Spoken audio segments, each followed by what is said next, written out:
जो लोग मुक्ति की चाह रखते हैं उनके लिए ये आयाम, जिसे हम महाकाल कहते हैं, सबसे ज्यादा महत्वपूर्ण हो जाता है। महाकाल मंदिर ये आपको अस्तित्व की जड़ों से हिला देगा।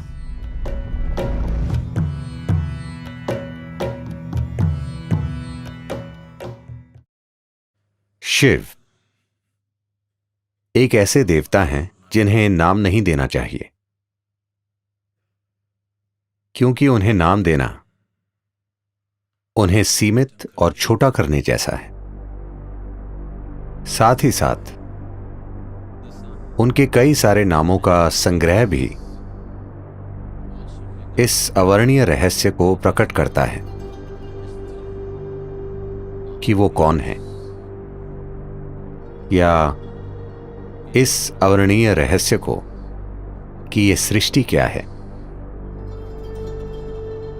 उनके तमाम रूपों में काल भैरव या महाकाल एक महत्वपूर्ण और साथ ही उग्र रूप है।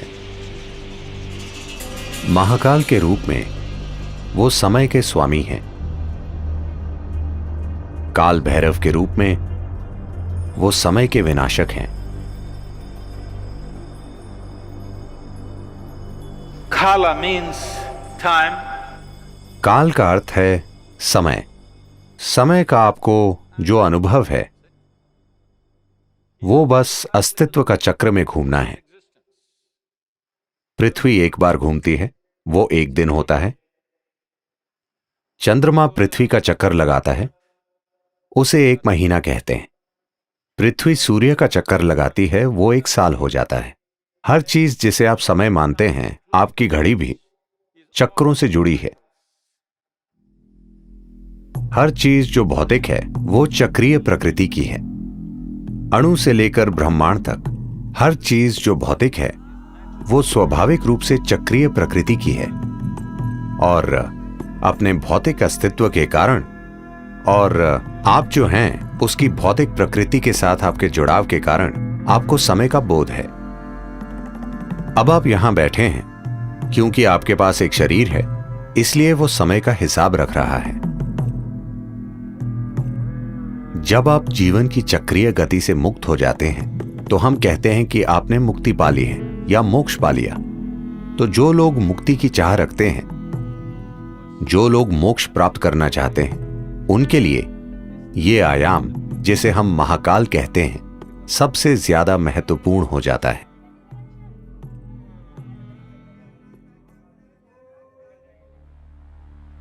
एक बार ऐसा हुआ, महान संत Shukracharya, Who was the guru for all the demons? जो दानवों के गुरु थे, उन्होंने शिव की भक्ति में घोर तपस्या की और शिव को प्रकट होना पड़ा। जब वे प्रकट हुए तो शुक्राचार्य ने अमर होने का वरदान मांगा। फिर शिव बोले, यह संभव नहीं है, जो भी जन्म लेता है उसे मरना पड़ता है, कुछ और मांगो। फिर शुक्राचार्य ने कहा, मुझे कायाकल्प की शक्ति दीजिए, जिससे मैं किसी भी तरह के घाव, किसी भी तरह की बीमारी को ठीक कर सकूं। मुझे ऐसी शक्ति दीजिए।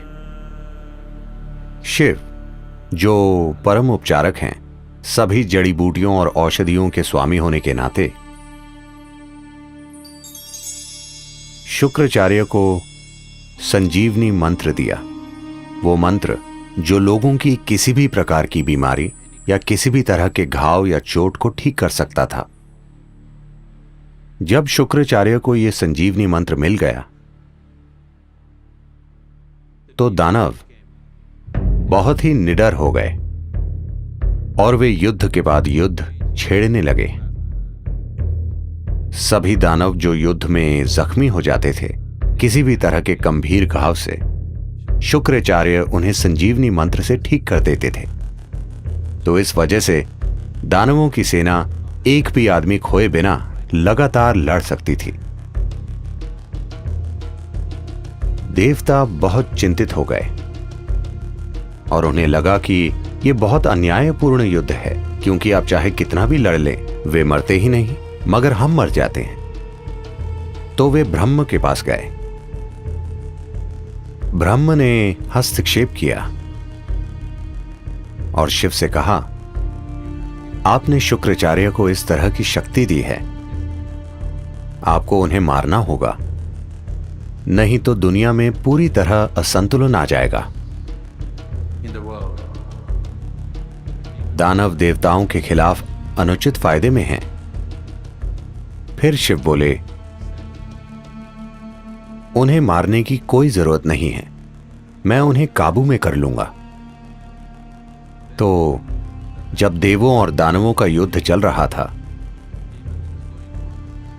शुक्राचार्य मंत्र पढ़ रहे थे और सभी दानवों की चोटों और घावों को ठीक कर रहे थे।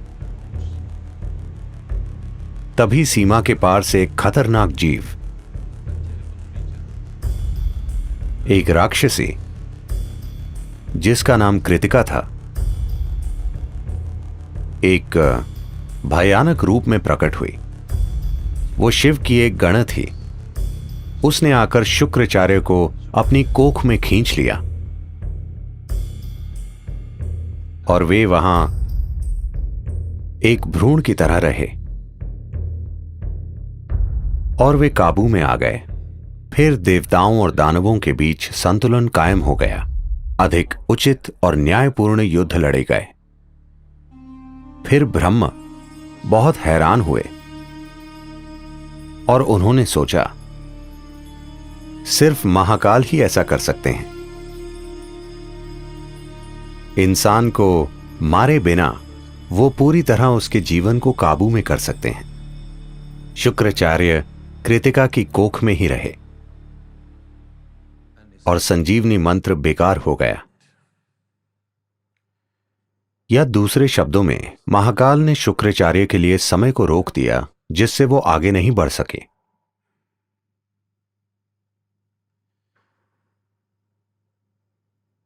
जब हम परे जाने की बात करते हैं, जब हम आध्यात्मिकता, योग की बात करते हैं, हम देखते हैं कि किस तरह समय और स्थान की सीमाओं से परे जा सकें, क्योंकि समय और स्थान अस्तित्व की भौतिकता से जुड़े हैं।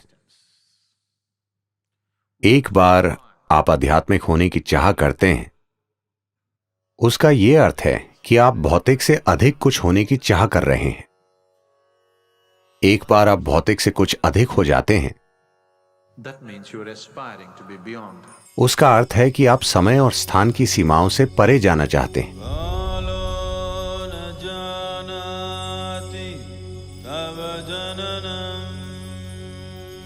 महाकाल मंदिर में जिस लिंग की प्राण प्रतिष्ठा की गई है, उसकी प्रकृति बेहद असाधारण है।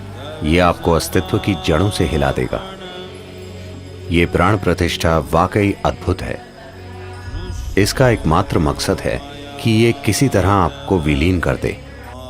इस मंदिर में पूरी तैयारी के साथ जाना चाहिए, क्योंकि यह बहुत शक्तिशाली है और कमजोर दिल वालों के लिए नहीं है। यह आपको अंदर से हिला देता है।